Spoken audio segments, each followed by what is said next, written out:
I'm not ready to get up. The time is 12. The time is 12:10, and I've just got up.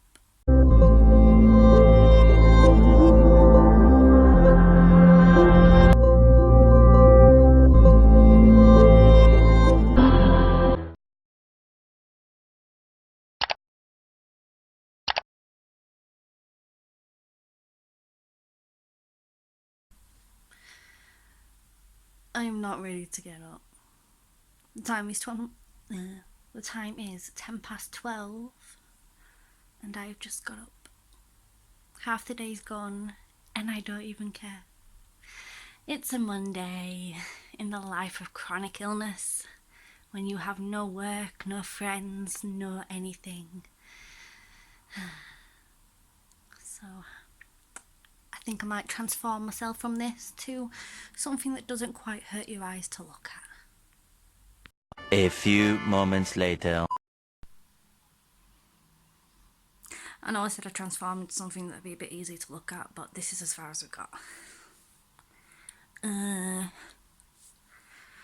Right, so a little update on the weekend, because I didn't film. My sister came over, my other sister, and it was lovely, just nice to have some girly time. Unfortunately, I did have a massive flare, which kind of ruins the whole thing if you think about it, because, can't really do anything apart from lay in bed. Apart from that, nothing big's really happened this weekend. No. My little sister went into town and came back with some Smarties for me. So we're like, yay, thank you. I've gone over on my ankle last night, and now I think it might need looking at, because it's all swollen and bruised and really, really, really fucking hurts. So, yeah, that might need doing. I've missed a lot of my medication, and someone's just jumping to be with me. So restock day tomorrow will be quite easy, because it's all basically there. So I need to start remembering to take my meds. Maybe that's why I've been so bad lately. Sorry, that's just me getting today's medication out ready. With me waking up so late, it does mean that I am very late taking my first medication, which means that I'm going to have to be up even later today so that I can take my nighttime meds in the same amount of space between each medication. So only just on my eyeliner, look at that. Right, this is why I just don't bother. Fuck it. I'm going to head out of the house today. Nowhere special. Got nothing really to do. People are asking me what I want for my birthday, because my birthday's in 3 weeks, and I'm just like, a healthy body, a will to live, a day where I'm in no pain whatsoever, to be size 0, that'd be nice, then no one can call me fat. Yeah. And that's about it. Oh, and the Melon Martinez album, because please, pretty please, super please. Oh yeah, over the weekend I lost my glasses. So I'm having to use my old pair, which aren't quite strong enough, which is then giving me a headache. I might just throw my hair up. Ugh.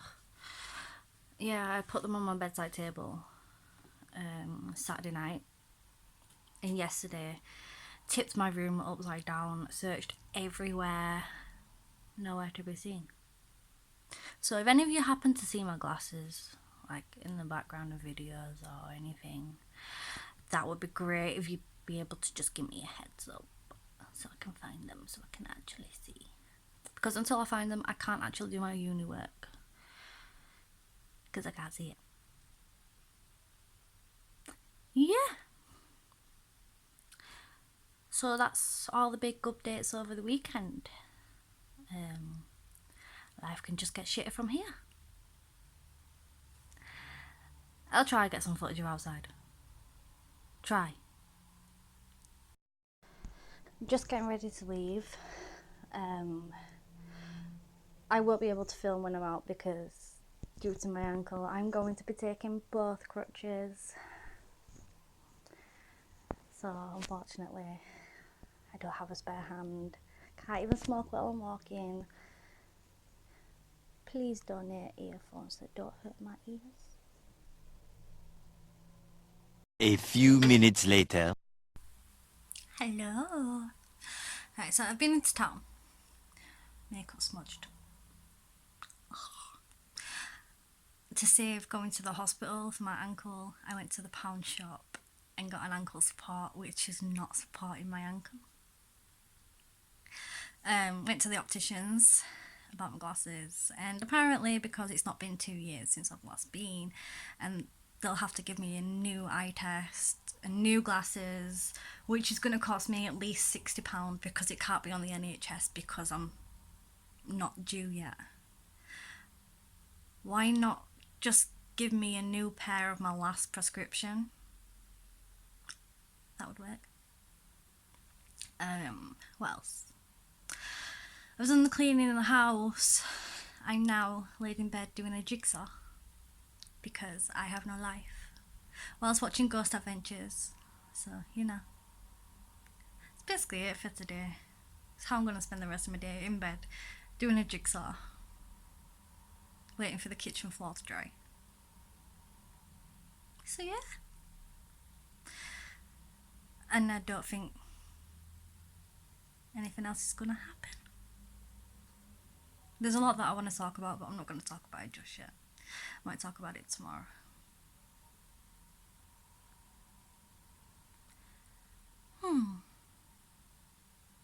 Yeah. Meanwhile. It's 1:03, and I woke up mid-flight.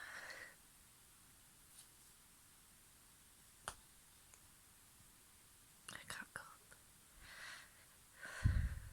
2 hours later. It'll keep going dark because I'm literally using my TV for light, and you'll hear my TV more than you can hear me. I've been up all night. Let me try and figure out the time. 3:54 a.m.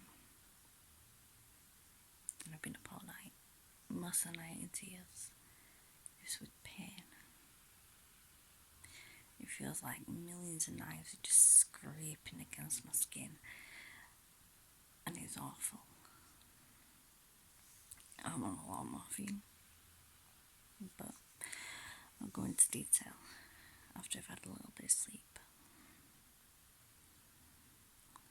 I've got a feeling that tomorrow I'm gonna have to get personal and explain my fibromyalgia.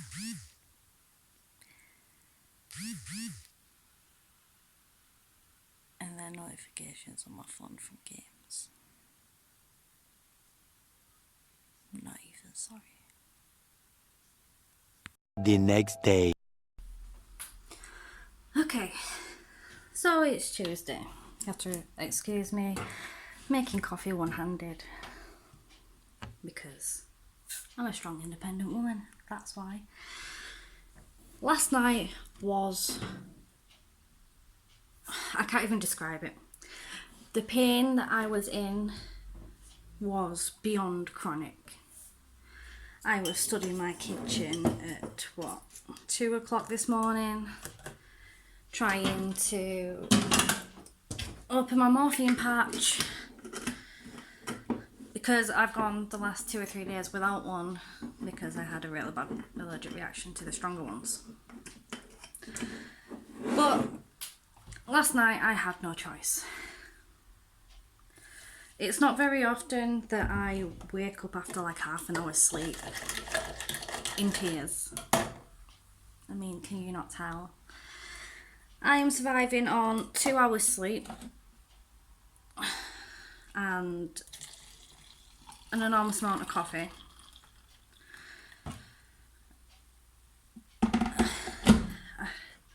I hate being like that. And the worst thing about being like that is not the pain, it's my mind. Obviously the pain is horrendous, you know, and I wouldn't wish it on my worst enemy, because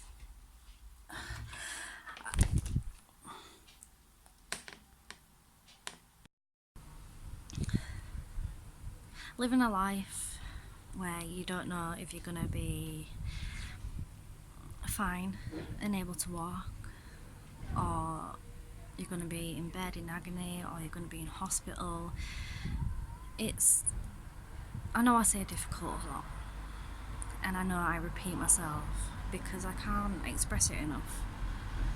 There's nothing I can say that will even begin to describe what it's actually like. But when you flare up as bad as what I did last night, it's your mind that gets you. Yeah, you're in agony. It felt like millions of knives just scraping along my skin. It was horrible. And then I started thinking, what's it worth? What's a life when you don't know if you're going to actually be able to live your life? If I was to go, I can guarantee you no pain. I can guarantee finally being peaceful. I can guarantee finally being able to be free from my body, which is a beautiful thought.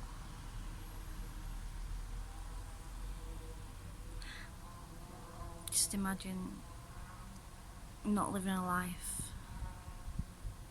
like this. But then I got up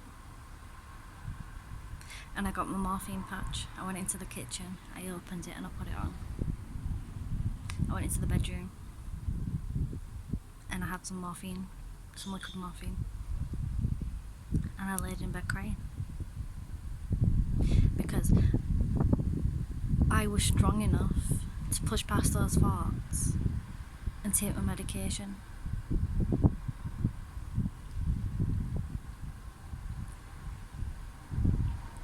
I have those thoughts a lot.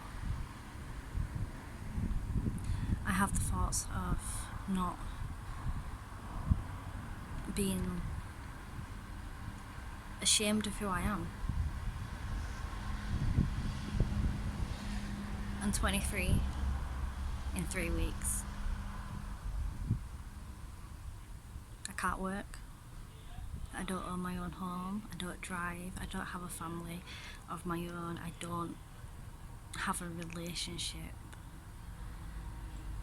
I have illness, which takes over everything. My sick's gone out.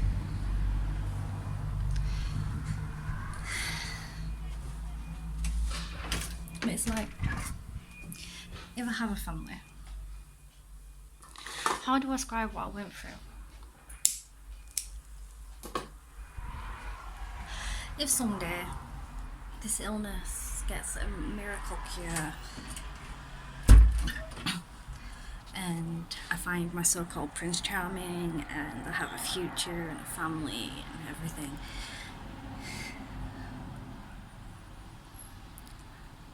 how do I readjust? How do I become the person who I was before when day by day I'm forgetting who that was? There's so many questions that come with illness and not enough answers.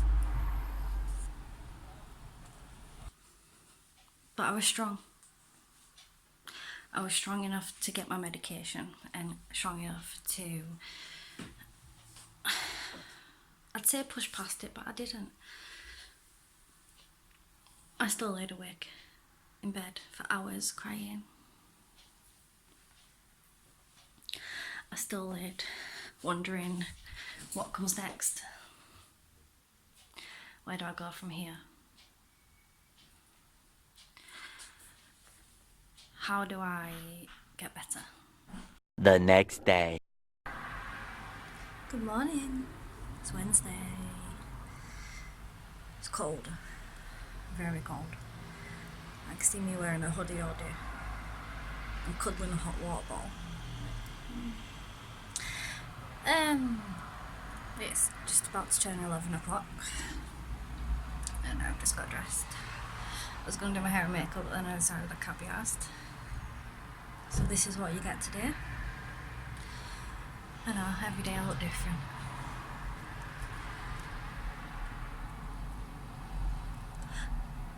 I'm going to talk about a subject, like always, and it's one that I've been dealing with a lot lately,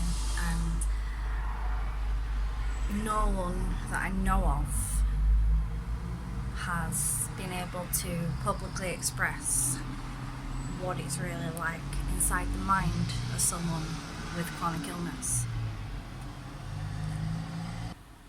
I mean, obviously it sucks, you know, having to deal with the fact that you're ill for the rest of your life.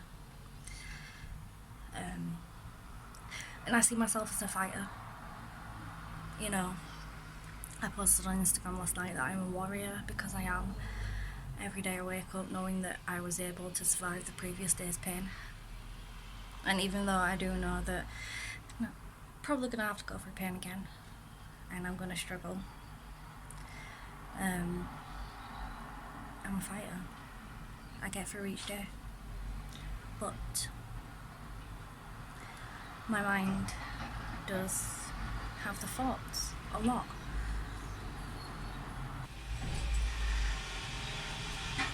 I touched into this a little bit yesterday, but I'm very good at hiding behind a smile. I'm very good at hiding the depression. People that personally know me know I've had depression for years now. I think it's really ever since I lost my daughter that it started, and it's just got progressively worse, and then things have happened and it's got worse, and then it got better for a while, and then a bad thing happened, and so on and so forth. The way life is. But even though I'm a fighter, and I've gone to hell and back several times over, I am still weak. I am still mentally and emotionally fucked up, and I don't see that getting solved anytime soon. My old solution to my mental problems, as well as medication, was getting into a new relationship. In my mind, I thought that if there was someone else there, then maybe I'd have help. Maybe I wouldn't feel so weak if someone was behind me. I was wrong. And it took me years of heartbreak and disappointment and hurt for me to get to the point where I can say, this is something that I need to do on my own. I have said from time to time how I'm struggling, how I'm stuck in a cycle of being okay, then not being okay, then okay, then not okay, and how I have fought for so long to get to where I am.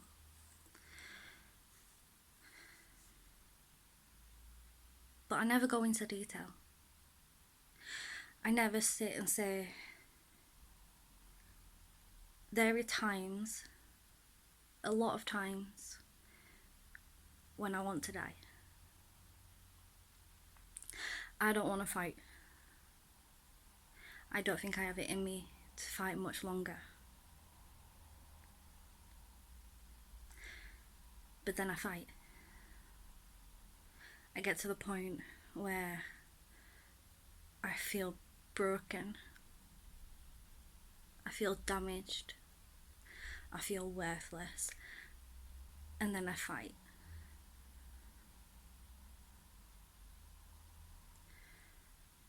How many times can I go through that cycle in my mind? How many times can I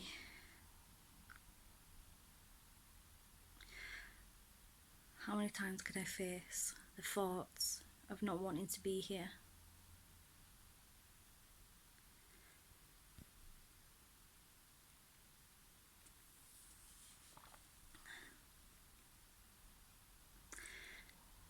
I've got nothing. I worked so hard. I was working 2 jobs. I was working 17, 18 hours a day, every single day. And I had a flat, and it was gorgeous. And I was independent. And because of my illness, I've got nothing.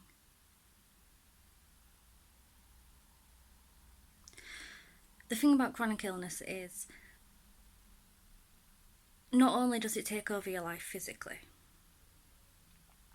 there are loads and loads of side effects in your mind that you have to battle, as well as fighting against your own body, which is exhausting. It is honestly so exhausting.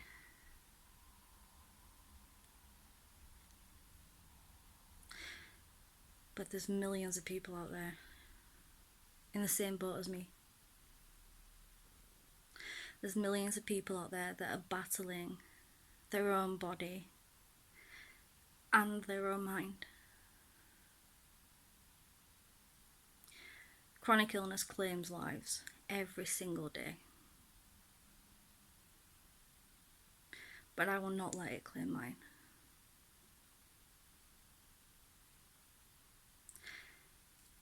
Last time I got really down and I wanted to die, and I was spending weeks looking in the mirror and hating who I saw. I'd cry constantly. I locked myself away. I didn't like who I was. I went and got help. The problem with the UK is there is not enough help for mental illness. I understand that mental illness in the UK is a rising thing. It's something that's getting progressively worse, and there isn't enough staff for the amount of problems that are going on. There isn't enough staff for the amount of people who are desperate to find something to live for.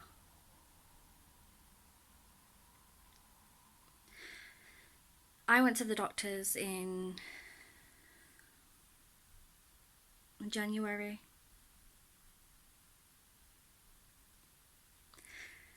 And they referred me to Turning Point, which is a talking therapies organisation.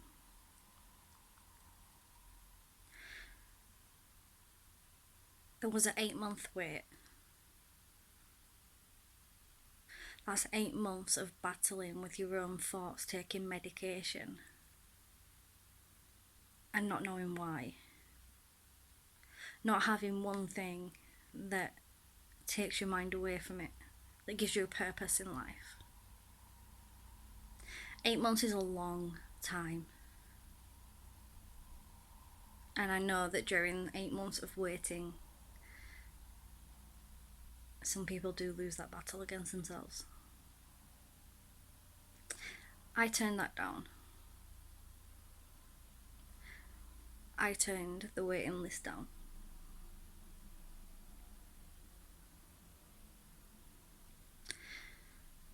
They referred me to, I don't know the name of the organisation, but it's the crisis team, because I refused to go on that waiting list. I had one appointment with them, which was an assessment, and they said that the best thing for me was to go onto that waiting list. I said to him, what is the point in me sitting for another 8 months, knowing that at some point I will get therapy, but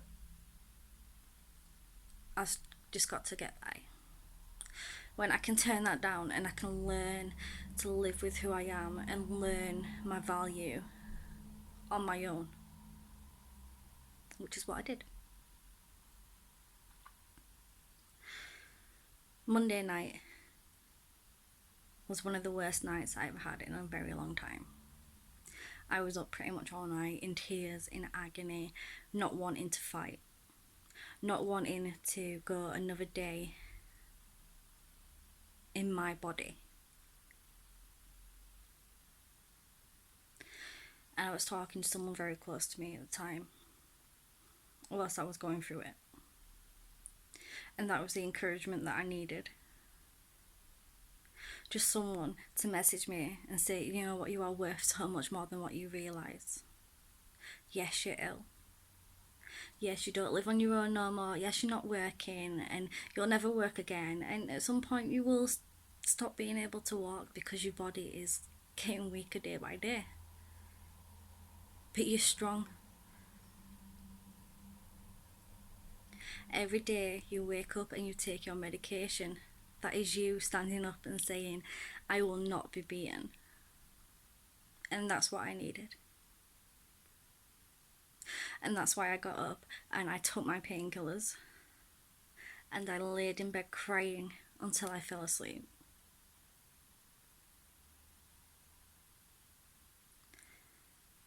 I posted on Facebook that night saying how I used to think that I had loads of real friends. But when you're ill, when you feel lonely, when you're laid in bed fighting every single day, you realise just how many people are actually there. And the result of that is disgusting.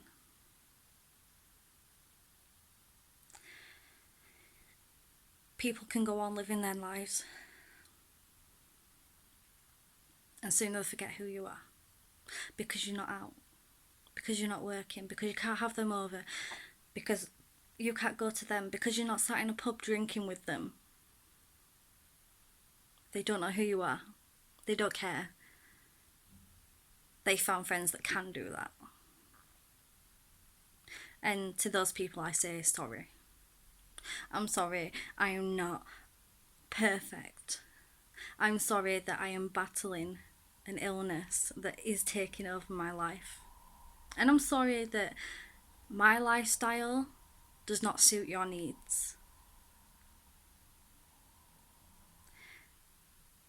But to those who have supported me and are sharing my story and are there on the nights when I just need someone to say, Sophie, man the fuck up. Thank you. Thank you for reminding me who I am. Thank you for getting my message across and helping me help other people to battle every single day.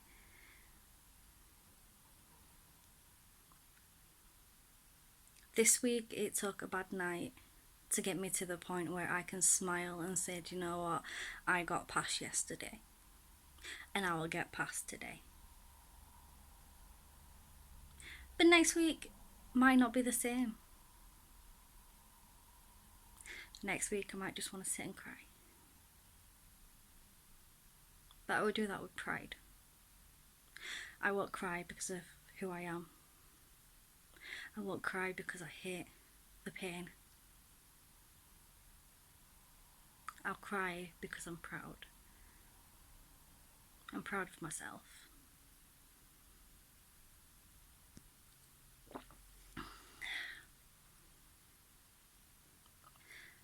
I want to die. But when it's my time. And now is not my time.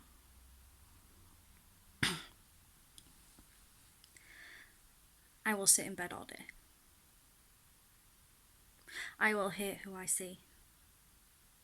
But deep down I will know that I am so much more than that. I am so much more than an illness.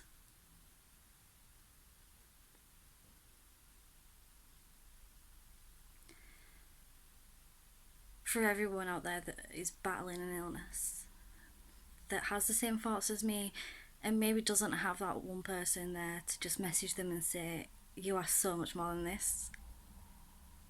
You are. I might not know you, but I know your situation, and I know the mind, and I know the cycle. You are so strong. You got past yesterday. You can get past today. Anyway, moving on. I want to say a massive thank you to everyone that has seen my battle and my story and has supported me, and I've even been called an inspiration, a warrior, you know, me finding a new purpose for my illness, which is this. Me sitting and speaking to my phone for ages, but knowing that there's someone out there listening. Thanks. Thank you for sharing. Thank you for listening. And thank you for taking in what I say. So I'm going to leave this video here.